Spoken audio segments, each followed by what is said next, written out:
नमस्कार दोस्तों, कैसे हैं आप लोग। मेरा नाम सनी द्विवेदी और मेरे चैनल का नाम सनी द्विवेदी एवरीथिंग है। तो मैं छंद कल पढ़ा रहा था। छंद बहुत बड़ा टॉपिक है। तो दो चीजें मैंने बताई थी आपको, चरण पद या पाद, पहला छंद के अंग और दूसरा वर्ण और मात्रा में वर्ण पढ़ाया था। अब मात्रा में देखेंगे क्या होता है। मात्रा बताऊं इससे पहले मैं आपको यह बता देना चाहता हूं, मेरा चैनल तेजी से सब्सक्राइब करिए क्योंकि इस पे बहुत अच्छा मैटर आपको मिलने वाला है। हिंदी सब्जेक्ट से रिलेटेड और भी सब्जेक्ट इसके बाद मिलेंगे, लेकिन हिंदी कंप्लीट करने के बाद एक चीज मैं कंपटीशन के लिए पूरी प्रिपेयर कराऊंगा। मेरी क्लासेस आप ध्यान से देखते जाइए क्योंकि हिंदी में वे कोई भी टॉपिक मैं नहीं छोड़ूंगा।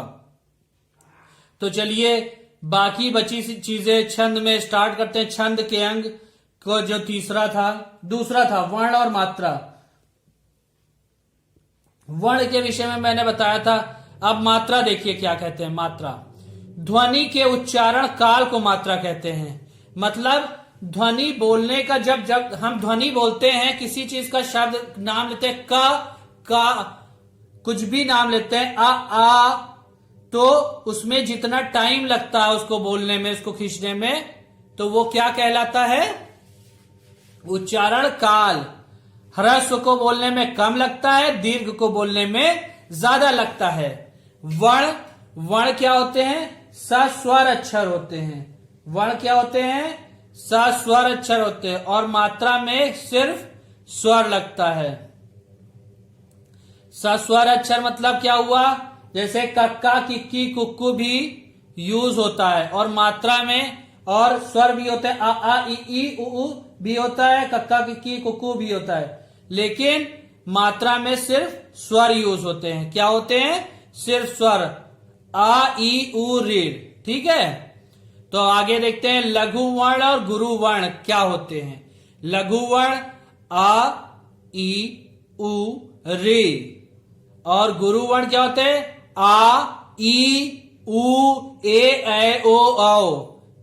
लघु वर्ण अब देखिए, सस्वर अक्षर क की कु क्री, उस पे सभी पे मात्राएं हम लोग लगाते चले जा रहे हैं। क की कु क्री, आ ई उ री की मात्राएं।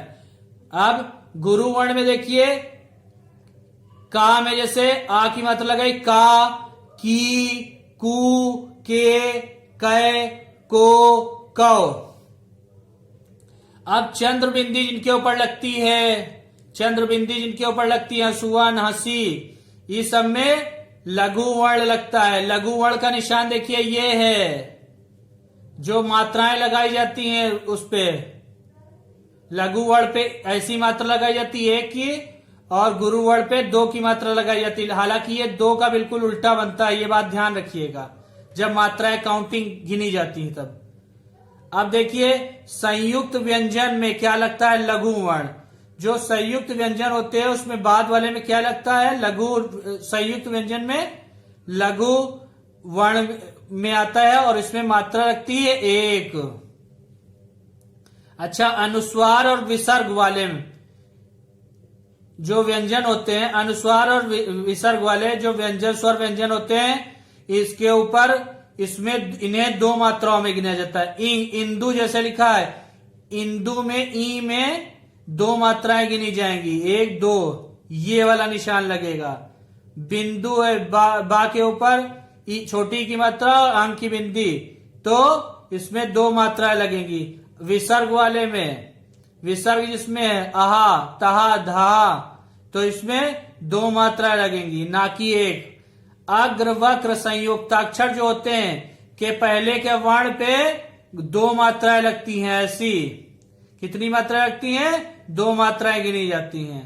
राजन जो ना में हलंत लगा, इसके ठीक पहले वाले वर्ण पे दो मात्राएं लगती हैं। कितनी मात्राएं लगती हैं, दो मात्राएं लगती हैं, ये वाली।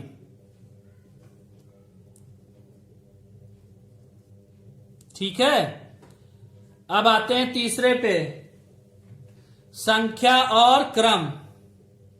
आते हैं तीसरे पे, संख्या और क्रम।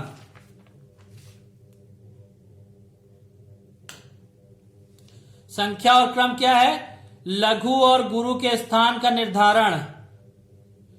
लघु और गुरु इन दोनों के स्थान का निर्धारण। एक मात्रा और दो मात्राओं के स्थान का निर्धारण। वर्ण और मात्राओं की गणना होती है इसमें। ठीक है।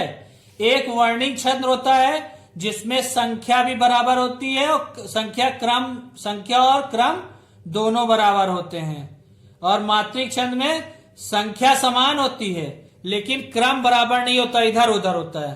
ठीक है। संख्या एक ही आएगी गिनने में, 12 गिना तो 12 ही आएगी, लेकिन पहले और तीसरे में 12 आई तो 12 ही होगी, दूसरे चौथे में 7 है 7 होगी, लेकिन क्रम नहीं एक जैसा होगा, क्रम उल्टा पलटा होगा। ठीक है। क्रम नहीं होगा। और इसके अलावा एक मुक्तक छंद भी होता है। मुक्तक छंद में न संख्या समान होती है ना ही क्रम समान होता है। ठीक है। ना ही संख्या समान होती है ना ही क्रम समान होता है। जैसे जो हमारे कुमार विश्वास जी कवि हैं, ये ज्यादातर कहते हैं, इनको सुना होगा, मैं एक मुक्तक सुना रहा हूं तो इनके मुक्तक में संख्या और क्रम कुछ नहीं समान होता, ये मुक्तक गाते हैं। ठीक है। चलिए आगे चलते हैं। गण, चौथा क्या है? गण वर्णिक छंदों में प्रयुक्त होता है। वर्णिक छंदों के बारे में हम लोग ज्यादा नहीं पढ़ते, सबसे ज्यादा हम लोग मात्रिक छंदों के बारे में पढ़ते हैं। ठीक है।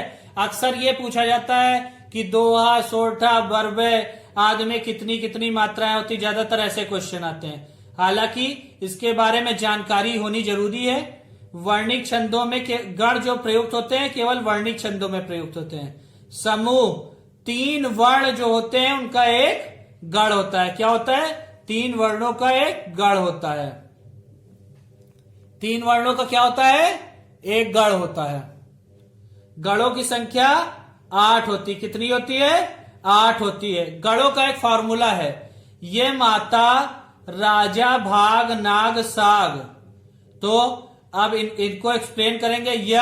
या से यगड़, मा से मगड़, ता से तगड़, रा से रगड़, जा से जगड़, भाग से भगड़, नाग से नगड़ और साग से सगड़। तो ये हालांकि ये जानकारी जरूरी है लेकिन इसका कोई प्रयोग नहीं होता, ना कंपटीशन से पूछे जाते हैं, लेकिन कभी पूछे जाए तो आप लोगों को पता होने चाहिए। अब पांचवा क्या है अंग? गति। पांचवा क्या है? गति। कविता पढ़ने का प्रवाह क्या है? गति। प्रवाह मतलब जैसे क्या है? रहीमन पानी राखिए, बिन पानी सब सून, पानी गए न उबरे, मोती मानुष चून। एक प्रवाह जो होता है कविता पढ़ने का उसको गति कहते हैं। क्या कहते हैं? गति कहते हैं। छठा क्या है? यति और विराम। देखिए गति मतलब कविता पढ़ने का प्रवाह, और यति या विराम जहां पे रुकते हैं। देखिए कहां पे विराम लेते हैं? छंद को पढ़ते समय रुकना या विराम लेना, यति विराम कहते हैं। छठा जो है अंग इसका। तो रहीमन पानी राखिए, ऐसे नहीं कहेंगे रहीमन पानी राखिए बिन पानी सब सून, पानी गए ना उबरे मोती माने चून, इसमें कहीं रुके नहीं, ऐसे नहीं कहते हैं। रहीमन पानी राखिए, उसके बाद रुके, फिर बिन पानी सब सून, पानी गए न उबरे, मोती मानुष चून। देखिए जहां जहां विराम ले रहे हैं उसका प्रयोग बहुत जरूरी है। कविता पढ़ने में गति का प्रवाह बहुत जरूरी। ये सब अंग है छंद के, इसके बिना पढ़ेंगे तो मजा ही नहीं आएगा। ये सब चीजें उसमें लगती हैं। और सातवां क्या है? तुक। चरण के अंत में वर्णों की आवृत्ति। वर्णों की आवृत्ति अभी तुरंत बता दे रहे हैं। रहीमन पानी राखिए, बिन पानी सब सून। सून देखिए लगा है लास्ट में। और पानी गया न उबरे, मोती मानुष चून। देखिए अंत की लाइनें मिल रही कि नहीं? तो यहां पे तुक मिल रहा है। ठीक है। तुक 2 प्रकार के होते हैं, एक तुकान छंद होते हैं, एक अतुकान छंद होते हैं। अंत में जिनके तुक होता है वो तुकान छंद कहलाते हैं, और जिनके अंत में तुक नहीं होता है वो अतुकांत छंद कहलाते हैं। तो दोस्तों आज की क्लास हम यही खत्म करते हैं। अब आगे हम लोग छंदों के प्रकार और कौन कौन से छंद हैं, किसमें कितनी मात्राएं लगती, ये सब चीजें पढ़ेंगे। तो आज का टॉपिक हमारा छंद के अंग हमारे खत्म हो गए। तो चलिए कल या अगले सेशन में हम फिर आपसे मुलाकात करेंगे इसी टॉपिक के साथ। तब तक के लिए गुड नाइट, शुभ रात्रि।